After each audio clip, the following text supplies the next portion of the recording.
मकसूद अहमद भट्ट साहब and party ये आए और अपना छकरी का आइटम जो है वो पेश करें। इनसे मेरी बिल्कुल रिस्पेक्टफुली गुजारिश, टाइम का भी ख्याल रखा जाए। जोरदार तालियां आपने आरएसएस के लिए।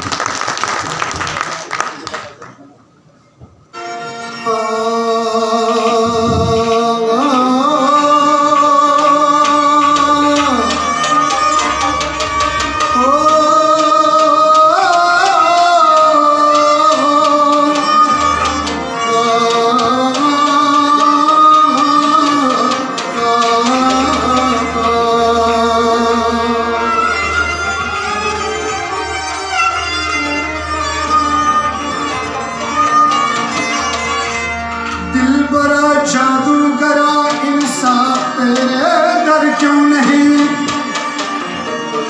मगर एक बाग में ले ला गई, उस बाग में जाना रवा।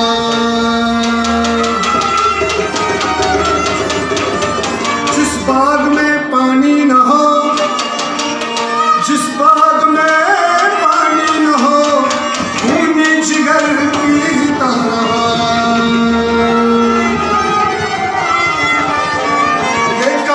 किताब खोलता मसला बताता और क्या, मगर पढ़ता अमल करता नहीं, काजी बना तो क्या हुआ।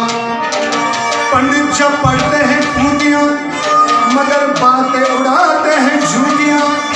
इस वेद का महरूम नहीं, ये पंडित बना तो क्या हुआ। एक दिन गया मदीने पाक में, सजदा दिया तो क्या हुआ। दिल का कुफ्र टूटा नहीं, हाजी बना तो क्या हुआ। शराब पीना मना नहीं, शराब पीने से गिरा नहीं। शराब पीते हैं या मस्जिद में बैठकर, या वो जगह बताए जहाँ पे खुदा नहीं। शराब यानी कि शराबी तो हो रहा, और उनके 4 लफ्जों से बने हैं शीन